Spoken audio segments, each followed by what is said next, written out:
welcome to another episode of the CPG Guys podcast. Our hosts, Sri Raj Gopalan, Peter V.S. Bond, and Brian Gildenberg explore how brands and retailers engage consumers in an increasingly digitally driven world. And now, here are the CPG Guys.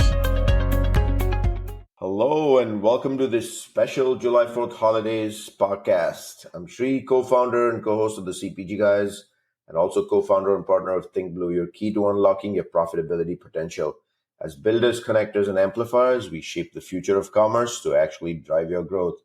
Do listen to my older daughter Ria Raj's music at www.riaraj.com, and a younger daughter Laura Raj is a member of the Geffen Records Universal Music Group Cat's Eye, who just had their debut single launch both on YouTube as well as on all listening platforms, including Apple and Spotify, while my wife, Kavita Raj, has her own podcast, Lights, Camera, Convo, on iHeartRadio and all streaming platforms. Not joining me today, unfortunately, is Peter V.S. Bond. When he's not co-hosting this podcast, he serves as Partnership Acceleration Lead at Flywheel, a division of Omnicom that helps enterprise brands improve their SEO and SEM, growing their e-commerce businesses. He is away in Mexico today. Before we get to our guest, we want to ask you to help spread the word about this community we've created in the CPG Guys beyond sharing our podcast with your friends. If you're using Apple Podcasts or Spotify as your preferred listening platform, give us a rating, as it helps feed the algorithm that makes us more findable by CPG retail people like you looking for education and entertainment. And more importantly, the rating informs Peter and me. Are we bringing the right guests, having the right conversations? And your review gives us details on the why or why not. We're happy that the CPG Guys is part of an impressive collective of highly rated podcasts, including CPG Scoop with Risa and Jennifer, and the FMCG Guys with Daniel, Efrain, and Christine. Links to our podcast, our sister cast, and the social media profiles of my daughters, Ria and Laura, my wife's podcast, may be found in the digital liner notes of this episode. So let's get this special episode going, and I can't think of a better guest on the niche of the CPG Guys. So if you're one of the followers of the CPG Guys on LinkedIn, you eagerly anticipate Tuesdays, because that's when the Retail Media Minute video series releases a new episode every single week. In about 60 to 90 seconds, our guest distills a major retail media current related news story, and he's been doing this week over week, and he does it into 2 or 3 bullets based on his point of view, which is strong, which is awesome, and very well informed every single week. Based on the number of views each video gets, we know that our audience likes to hear what he has to say, and with very good reason indeed. He's a subject matter expert, but just like me and Peter, RMM is also his side hustle. By day, he works at a major metropolitan advertising holding company subsidiary where he counsels brands on how to succeed in this disruptive world of connected commerce. In fact, his title says so. He's global head of commerce at Mindshare, part of WPP's Group M division, and a very dear friend to all of the CPG Guys. I am thrilled that for the special July 4th holiday episode bonanza, I have none other than Mr. Jeff Malmad. Please help me welcome back to the podcast for his 3rd episode. He's only one away from the famous CPG Guys leather jacket. Jeff, thank you for doing this early morning on a weekday so that we can get this in time for the holidays. How you doing, man? Oh, good. What's up, Sri? Thanks for having me. Thank you and Peter for having me today. I'm really excited. I can't think of a better person for us to riff on retail media with. So before we get started with our Q&A segment here, can you give us a quick overview of your role at Mindshare? Of course. So I run the global commerce practice for Mindshare, which is really exciting, working across different teams, working across different clients to help drive overall good growth from a client perspective and from a brand perspective. Mindshare is a global media agency that is part of Group M and WPP. We have the pleasure of working with some of the world's biggest and most amazing brands, including Unilever, Discover Financial Services, Volvo, Campari, to name a few. I mentioned good growth, and our mission is to drive good growth for clients. And this requires us to resolve the tension that marketers face today, specifically between driving short-term sales and long-term brand building. And the beauty about retail media and what we're doing is that where retail media falls, it helps drive brand growth and it helps drive short-term sales. So I couldn't be more excited to be here today with you, as well as the audience on this holiday weekend. But really also too, Sri, before I begin, I just want to really deep down thank you and Peter for allowing me to do the Retail Media Minute each week. I know we had our first inaugural podcast probably about 2 years ago, right? And post that conversation, it was like, how do we educate the audience more, right? You and Peter, week after week, do a great job educating everybody. I have education in my blood, right? My mother was a school teacher. So I feel like I always gravitated towards the world of education. And when you had asked me for the opportunity to come in and talk about what's going on from a retail media perspective, to educate the audience more and provide more perspective, it felt really natural. Although unnatural to be on social channels all the time talking, that's something I didn't do prior to this. And I felt as though this is a great opportunity for me to get out of the comfort zone and do this. So thank you so much. And then also, too, big shout out to Julie Gomston. She's our PR expert.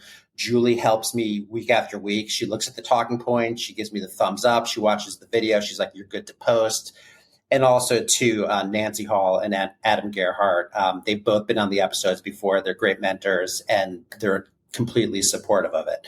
So thanks so much, everybody, and thanks, Shri, and thanks for the audience for listening each week. Jeff, I'm going to reciprocate that back to you. Here's a little known secret of the CPG guys.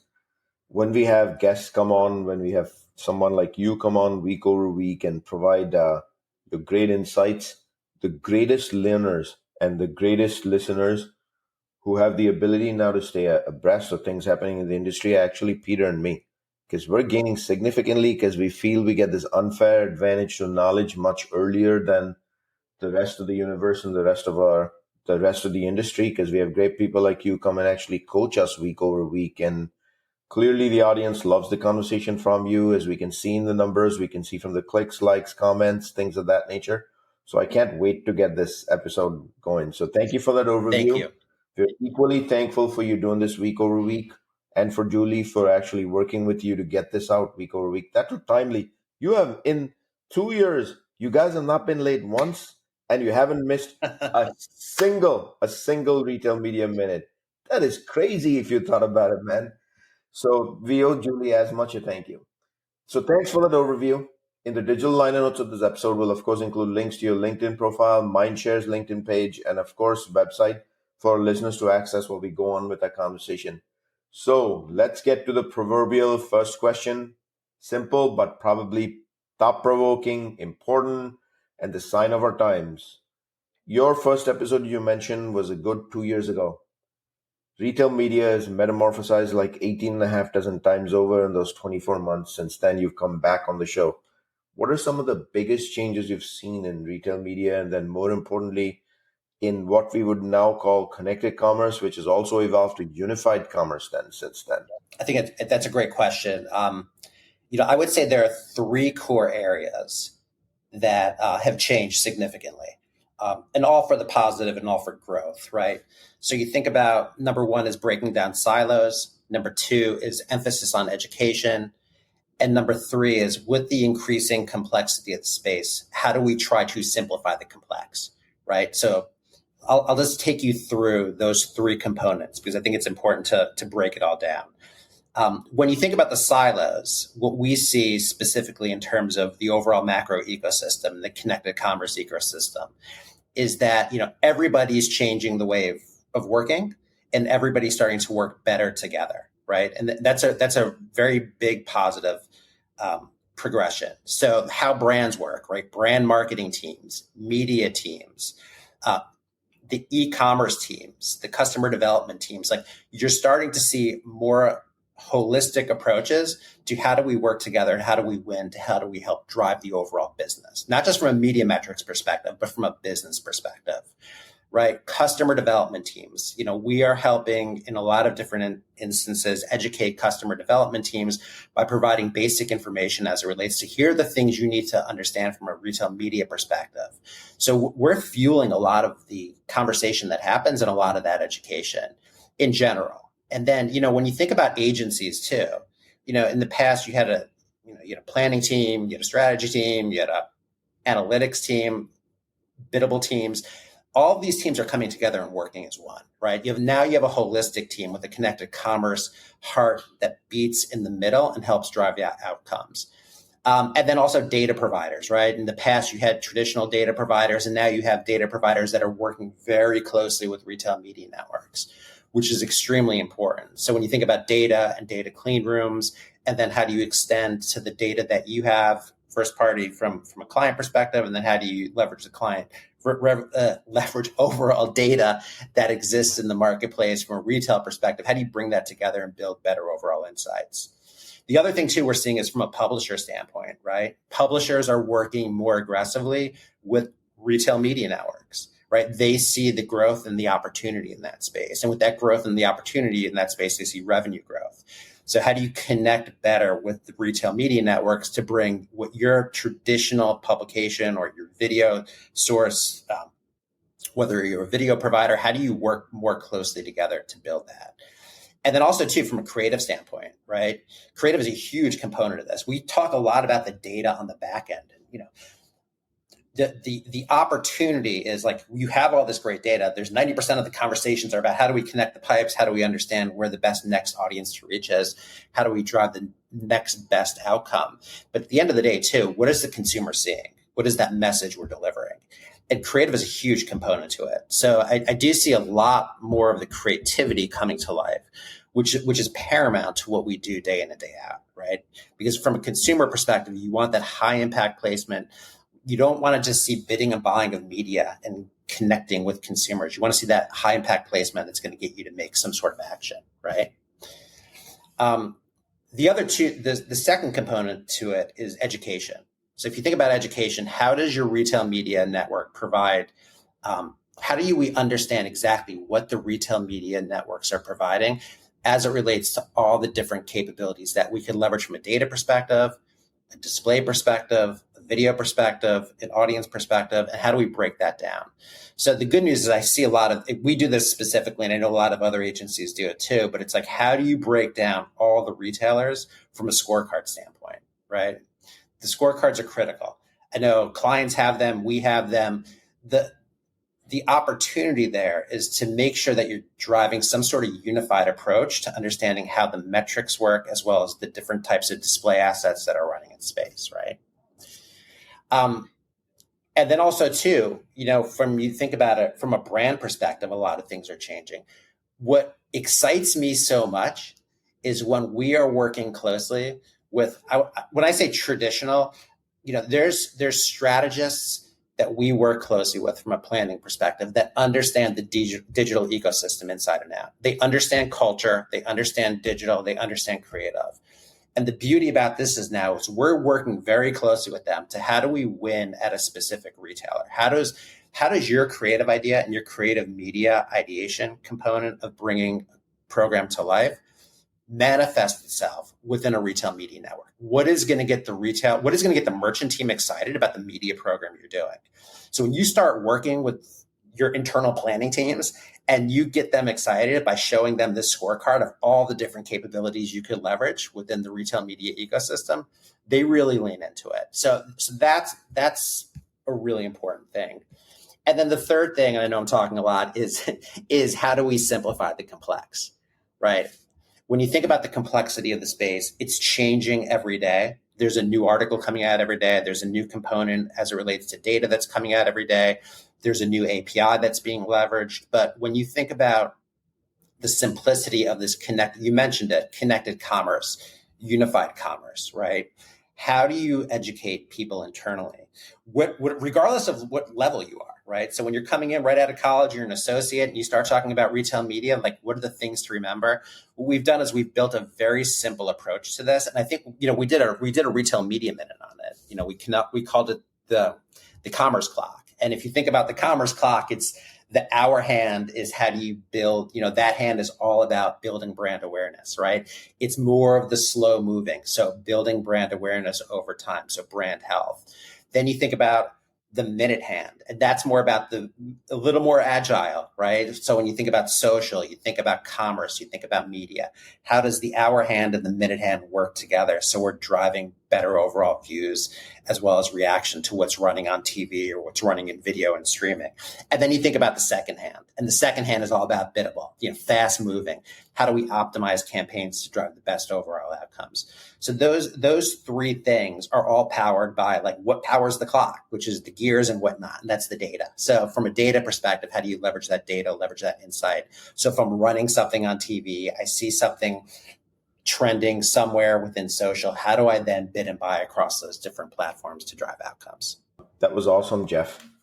So one of the areas that I wanted to dive in next, which will set the stage for my next question for you, is I want to really get into how retail media networks have exploded, and there's dime to a dozen now, and like everybody spits and sneezes and there's a new retail media network that's born. But I want to first look at the last 4 years, right?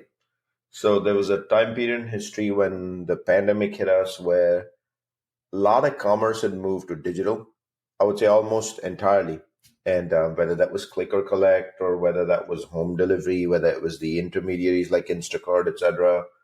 The bottom line issue was people were shopping online, like they were using apps, they were using websites, because you couldn't go in store. There was a brief 3-month period in many states where you had to line up to go into a store. There was a 6-foot distancing. So sales leaders like myself in my old persona at General Mills, we went over to our CMOs and our brands, and we actually worked with them effectively to move large portions of the media budget into retail media. And retail media, very justified, lower funnel activation, search primarily, last 3.5 years exploded into this big industry phenomenon. All of a sudden, since the early part of last year, 2023, when volume slowed down due to inflationary pressure and the action is with private label, media needs to shift back into upper funnel activation. Retail media networks, if they're going to be any successful in upper funnel activation, they need to have inventory on offsite to be able to do it. And they need to be 360. I'm not saying onsite isn't good enough. Onsite is equally important because you got to push people down the funnel. But in that aura of too many retail media networks, you need to focus on upper funnel. We're in the middle of I would say, a mess that doesn't have perfect measurement standards. Each retail media network uses its own benchmark for what is good or bad, what is successful, etc. And so my question to you, keeping that as a backdrop, is many retailers and companies have jumped RMNs over the past couple of years. What's surprising you with what you're seeing in this space? And are you like, wait, you're not even an RMN, don't claim to be one?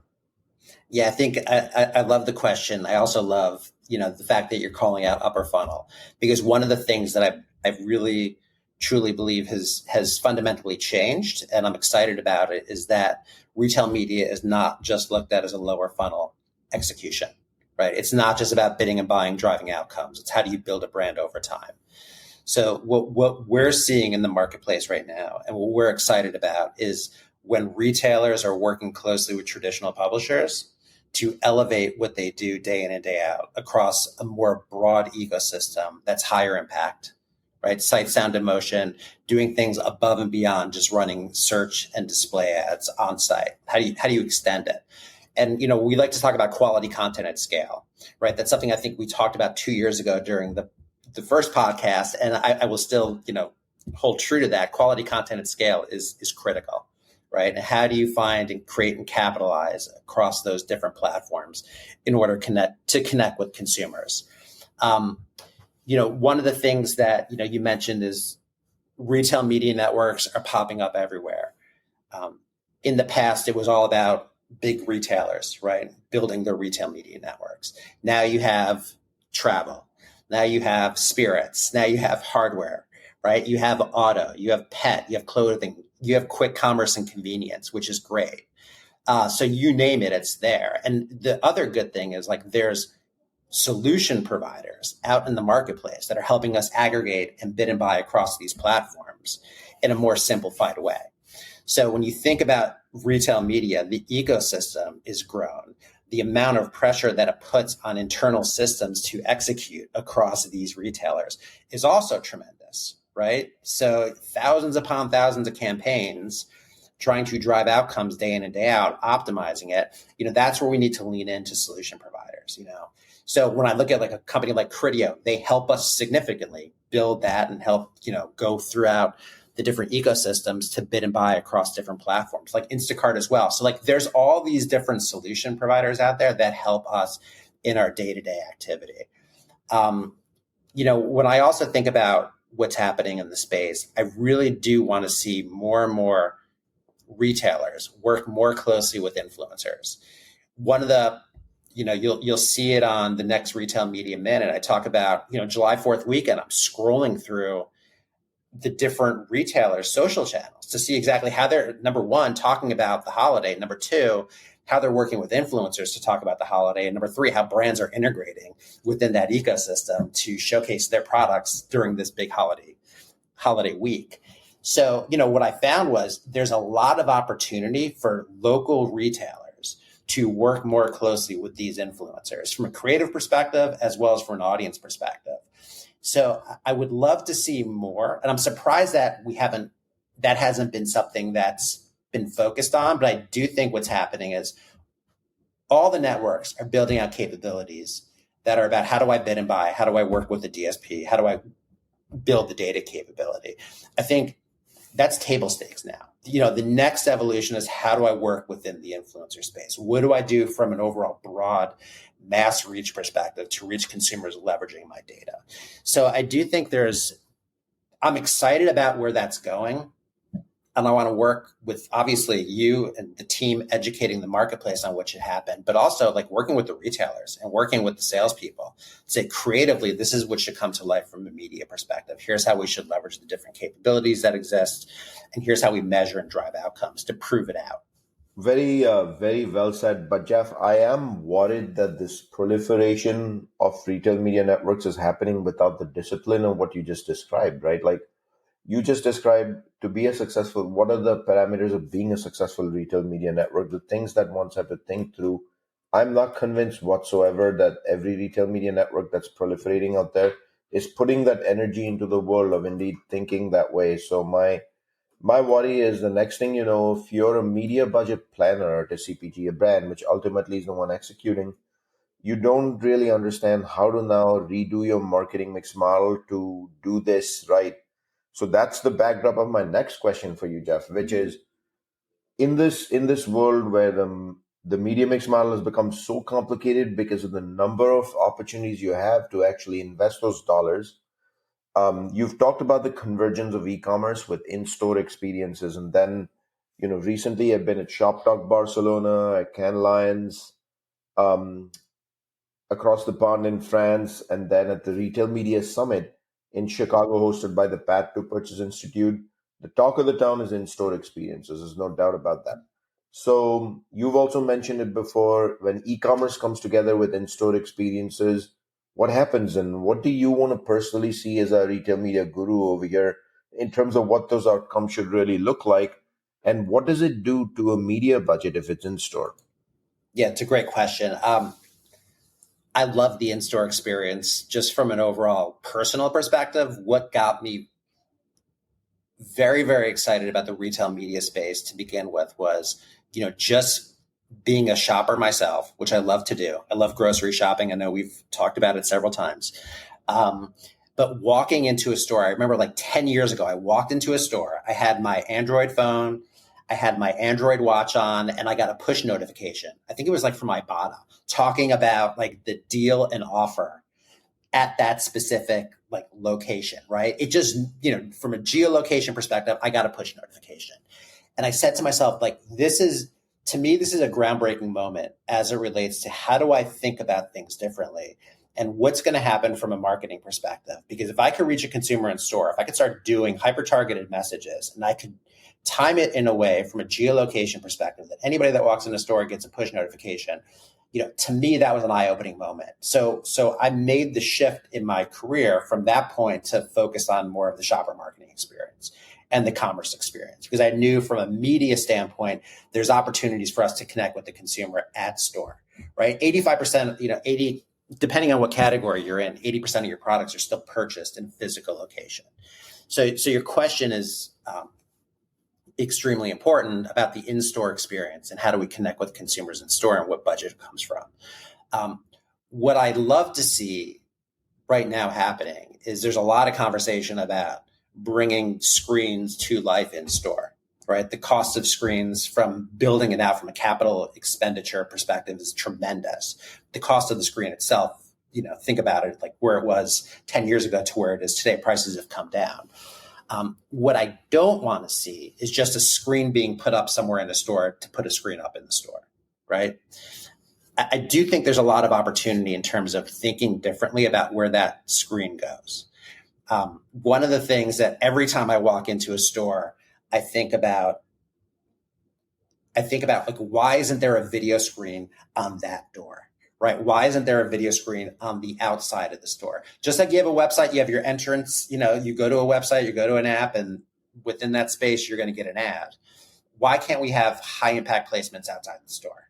Right? Like with the mobile device, basically, and with all the technology and all the fantastic tech that's being rolled out in stores, if you think about it, we are just web traffic walking through a store, like from a tracking perspective, from a targeting perspective, from a shopping perspective.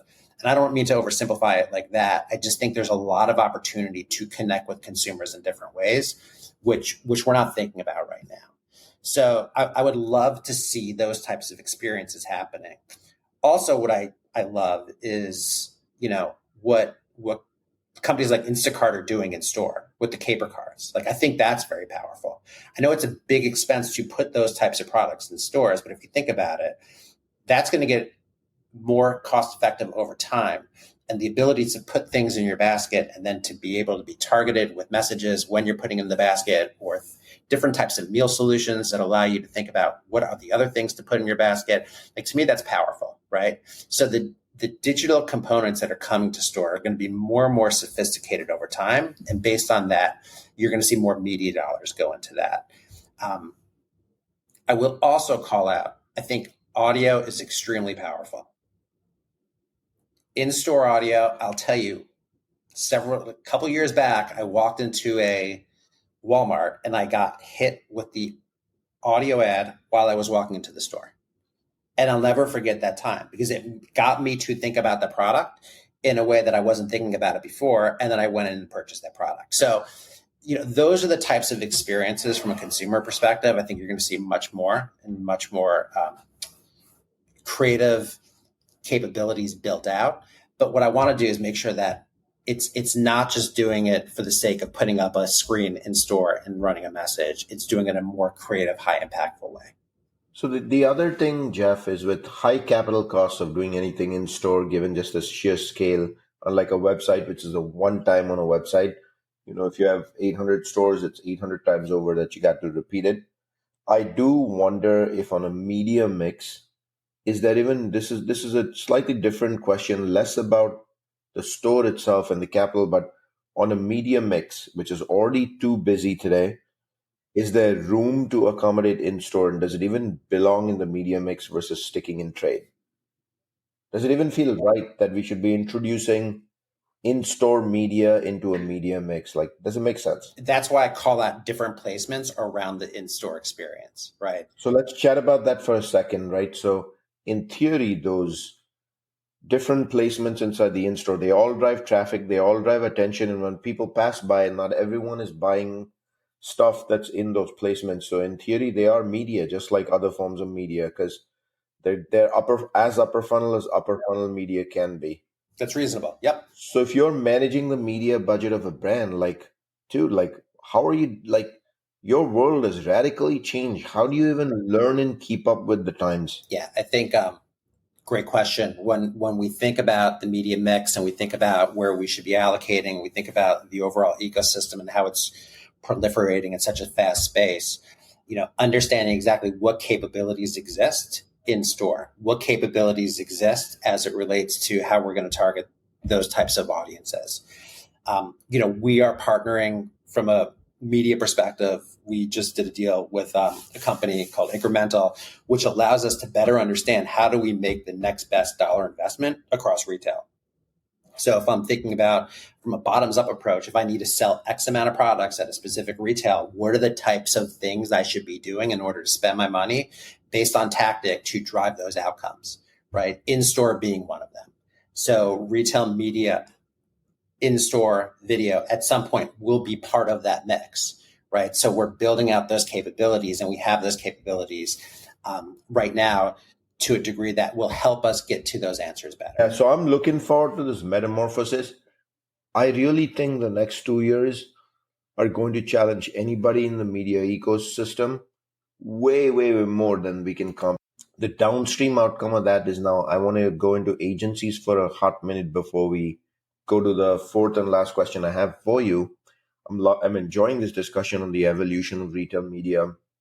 But if you're sitting in an agency chair right now, you've traditionally focused your time, I would say 70% in nailing the creative, because the emotional aspects of an ad delivered that upper funnel conversion in ways that are tough for me as a kind of commercial sales leader in the industry to even describe, but it's done the job over the years. Now all of a sudden you've got, like I mentioned, a very chaotic media mix to manage where you don't have 70% of your time for the creative. So in that sort of scenario, Jeff, what do you think in your learning, Jeff? Does that stay 70-30 and you still got to nail that creative, or is life much more dilutive where if you don't get the media mix right, the creative doesn't even matter? Yeah, I think the media mix is extremely important. It's like the yin and yang, right? So the media mix is extremely important. And we work very closely. Like I like to say that my best friends internally are the analytics teams, right? So from an audience data perspective, a business intelligence perspective, how do you understand exactly where the next best dollar goes? That's on one side. The other side, obviously, is the creative. And how do we leverage different creative messaging in order to help drive overall experiences and drive better outcomes?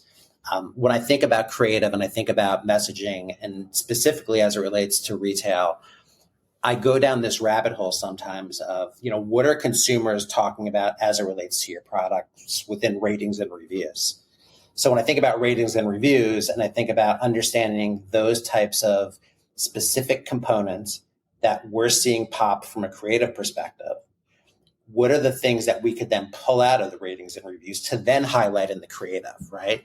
So there's that world of the digital shelf, and then there's the world of what consumers are talking about as it relates to your product. And then how do you take that type of information and then apply it to your creative and to your messaging? One of the things that I love is Amazon. When you look at the ratings and reviews, and when you look at some of the AI they've implemented within ratings and reviews, and then we've talked about it before, you could do a dive. You could start to search for specific keywords that you're looking, not only on your brands, but your competitive set too. Like, what are people talking about? And it will just do a nice search for you and pull up the most recent insights or just the general insights, talking about whether it's taste, talking about, capabilities. If you're looking for a new charger for your phone, how does it work? Like all those random things start to come out, and then you could take that information and then you could highlight that within your creative. So I do think from a tactical day-to-day perspective, the data, the creative working holistically together from that example is extremely important. And you just have to dive into it, Sri. You see this, you like to experiment.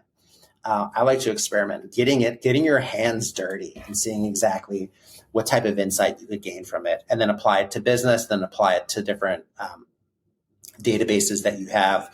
So, for the future, how are you going to drive those outcomes? Also, Jeff, I'm just happy that our resident retail media guru is already talking about this topic. So speaking of topics, the buzzword of the world right now is artificial intelligence. Most people are still treating it as a buzzword and getting excited by the word itself. Very few have realized that it's either applied AI, things of that nature, and it's applied AI that are really going to make a difference. So what are some of the interesting use cases you've seen in the space of applied AI, but specifically in this media and retail media space? Yeah, I think where I see it, just from our standpoint, is how do I make the next best decision as it relates to media investment, right? And from a machine learning perspective and an AI perspective, whether it's dynamic creative optimization and DCO, just in terms of building out different types of assets, that's been around. What I do love about it is the ability, and I'm a big believer in it in the sense that people should lean into it. people should be utilizing it across, regardless of where you sit within the ecosystem. The best thing to do is jump headfirst into it and just start playing around with it, right? And I do think that from an overarching perspective, and I gave you that example before of Amazon and being able to use AI capabilities in order to find out different types of comments that are being talked about. How do you do that on a macro level and leverage it in different spaces and places? One of the things that we have access to here where I work at WPP Group M, Mindshare, is the ability to then dive in and use all these different models that are existing in the marketplace, right? So from Google Gemini all the way through to Amazon, all the way through to OpenAI and Claude, et cetera. So like there's a lot of great stuff that I have access to and have our hands in that will then help us make better overall informed decisions. And then also too, from a creative standpoint, you're seeing a ton of great creative work happening, but also too, as it relates to the creative, how do you lean into it and how do you build the best overall experience that tells a story from a consumer perspective that's going to get consumers excited? Like, what are the little things you could start to leverage to help build out those types of experiences? Yeah, to me, Jeff, AI is a great word, but it's only as good as using AI, which is applied AI and generative AI. But do you ever see a world in which in the future we'll be able to tell a machine, hey, give me the most optimized media mix, and then using applied AI, boom, you get back a mix, and that happens in a few minutes, not a 3-month project. I see that happening in different ways, and that's why we're leveraging different types of, that's why we're partnering with people in the marketplace in order to help make that a reality, right? So we have internal teams figuring it out, and then we're utilizing sources too from a partnership perspective to tap into that capability. So as I mentioned before, how do you then make the next best informed decision from a media standpoint to drive the outcome that you need to drive across whatever retailer that you're working with? As the marketplace expands, it gets more complex. This is going to help simplify it for us. And based on the tools that we have internally, we're building out those capabilities, and we're actually deploying a lot of them right now across a variety of different clients. So it's an exciting time. It's not slowing down. As I mentioned before, you have to jump in. You have to start utilizing it, because what you don't want to do is fear it and not utilize it, and then you get left behind. Awesome. Let me remind our audience that you can find all of our content on the URL cpgguys.com. And if you think you or your company has some thought leadership to contribute to our community discussion, simply send us an email at contact@cpgguys.com. Again, that email is contact@cpgguys.com, and maybe you can join us on this podcast. Don't forget to drop us a rating at cpgguys.com in the navigation bar up top. As I mentioned before, the rating tells us how we're doing. The review tells us if you're having the right conversations with the right people. I can't say thank you enough times to our 32,000 plus followers on LinkedIn. Your dedication, clicks, likes, comments, DMs, conversations with us help us keep the show going and keep the show alive. So I can't thank you enough. Mr. Jeff Malmad, I don't know where the 40 minutes went, but it's gone. You and I can riff about retail media forever. So hopefully, maybe in the near future, we're announcing something on much more conversations on retail media. Look forward to that day. But thank you so much for making time for me early this morning, Jeff. Of course. Thank you so much, Sri. To our audience, hope you enjoyed this riff between Jeff Malmad and me on our favorite topic with our retail media resident guru himself, Jeff Malmad. See you soon in another episode of Wait for It, the CPG Guys.